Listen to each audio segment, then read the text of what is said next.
formation of N is just like M, but in this case we are going to make just 2 inverted U curves rather than 3. Make a curve, come down as back slant importantly.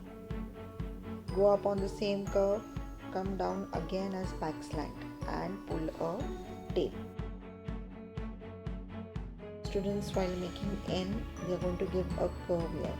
So this kind of N has to be avoided. A pointed N appearance can be taken further, is good to go with.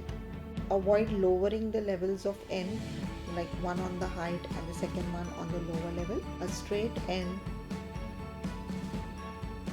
come down a straight line, go up again and come down again a straight line. This is straight N, whereas if you want to make a slant N, it will have both the lines parallel and coming down as back slant.